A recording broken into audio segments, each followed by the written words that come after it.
neighbors. Turkish dynamism will affect, Turkish economic dynamism will affect positively. In 2011, I think around 2 million Europeans lost jobs, and Turkey created around 2 million new jobs. If Turkey was in EU, unemployment was almost zero, not less, minus.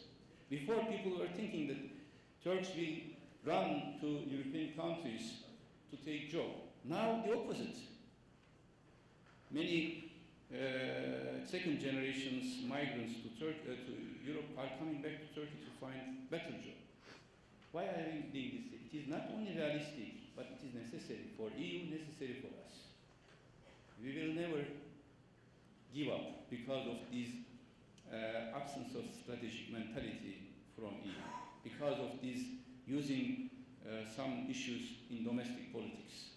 We will still continue to try to be member of EU, but this is like a game of two sides. If the other side doesn't play, your only play is not meaningful. This is the problem.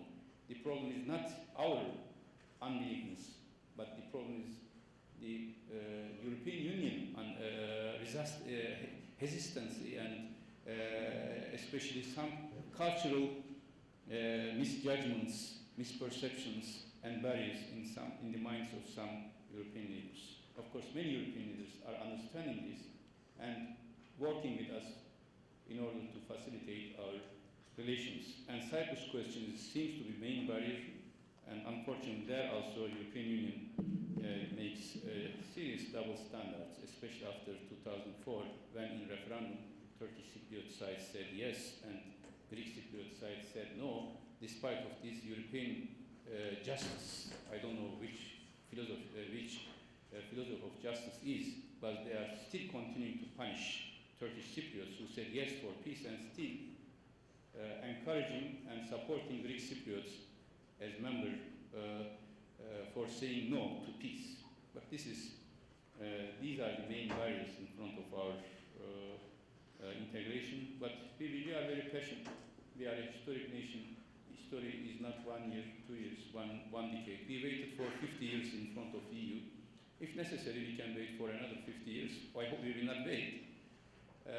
But in that 50 years, we will not wait just in an idle or manner. We will continue to work, and one day I hope European Union will understand the assets of Turkey. About Canadian-Turkish relation, yes, I have to be very frank here. Canada is 14th biggest economy in the world. Turkey is 16th. We are not in the first 10, both of you, but we are in the second 10, and we can, if there is a close cooperation, we can create a huge synergy. Canada is the second largest country of the world, having enormous potentials. We are not as big as Canada in geography. But Turkey is right at the center of everything in Afro-Eurasia. In fact, we have a compatibility of our relations. The assets of Turkey will be the assets of Canada, and the assets of Canada will be the assets of Turkey if we have a strategic partnership. In NATO, we have the same interest. I have excellent relations with Minister John Baird, and we don't have any, if you look at Turkey and Canada, we don't have any conflicting issue in bilateral relations. But you should ask why this relation is not going fast like Turkish and Brazilian relation. If we had such a good relation, today Turkish-Brazilian bilateral economic relation is huge. And every year it is going well. Why don't we have the same relation with Canada? Almost similar countries in the sense of geographical distance and also difference of geographical size, etc. Why? Canadian decision makers should ask this question. For us, we are ready, but like all other nations of dignity, we will never accept insult to our nation. And for us, history is a mixture of good and painful And we are ready, as I mentioned on Armenian. I will come, since there is such a question, I will come to the crux of the matter. I usually do not like to escape if there is a clear issue. I am the first Minister of Foreign Affairs having this bilateral visit after 16 years. The last Foreign Minister visit to Canada was in 1998. Now 2012. The world has changed. 9/11 happened, second earthquake, third earthquake, which I called, but there was no Minister of Foreign Affairs from Turkey. Now I am here to re-energize our bilateral relations.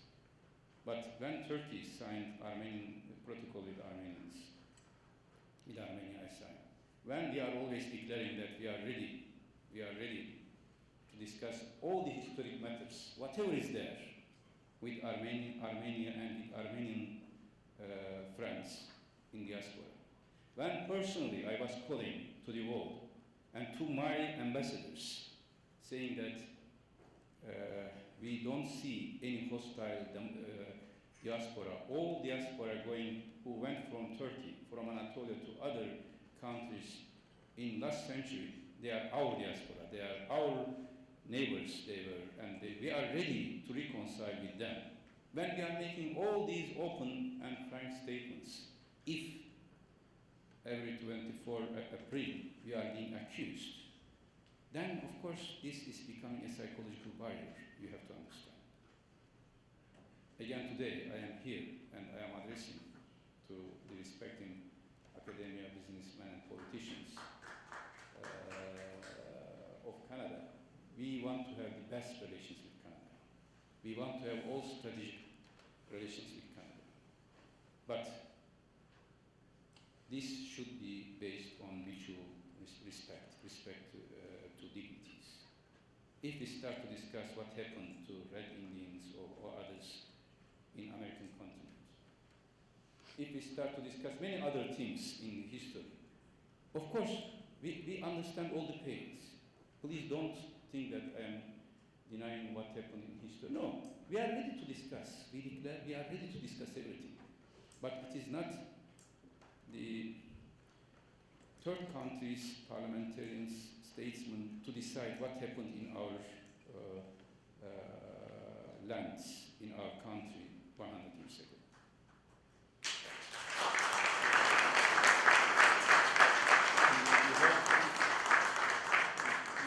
We hope one day, this is my dream, Turkish-Armenian relations will be an excellent relations.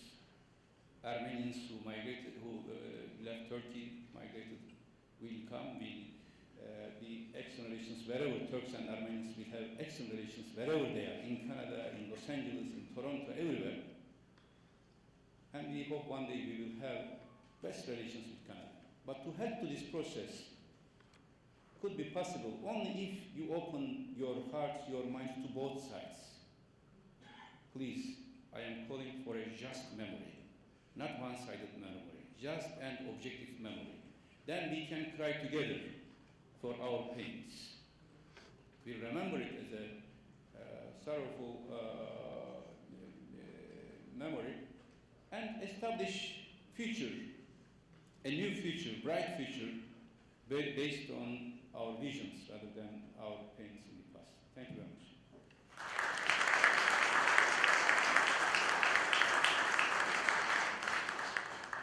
I've now received a pack Of questions. like 2 books to answer. I'm going to give it to you, but perhaps could I sum them? There are a series of questions involving foreign policy and some involving domestic policy. So perhaps I could just quickly summarize some of the foreign policy questions for you and then break them into domestic. The first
much. Of course, all of these titles are subjects of another conference, but let me say, therefore I wanted to give you the spirit of our foreign policy rather than just to focus on one or two issues.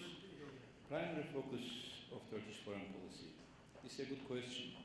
In Turkey, sometimes I have been criticized, and our government policy has been criticized that we have very much diversified, we lost focus, etc. I think this is the revolution which we want to make. For example, in 1990s or in 1980s, if you ask a Turkish diplomat, what is your foreign policy issue? All of them will say Cyprus. The focus is Cyprus. What is the second important issue? Maybe conjectural, either Iraq or Armenian issue or this. What is the third? Then, in fact, you are going from particulars to the whole. You are trying to go, and in particulars, when you have a crisis, then your mind is locked to this crisis. First deal with Cyprus, then others. First deal with Aegean issue, then others. First deal with... My method is different. I want to see the whole. The whole. And from the whole, you will go to the particulars. Then from the vision, you go to crisis. Therefore, we don't have one single focus, but our focus is our geography and our history. Reinterpretation of our geography and our history will be the focus of our foreign policy. And restoration of domestic and foreign policy is the focus of our efforts. Restoration. Restoration means you have to renew. Continuity and change should be together.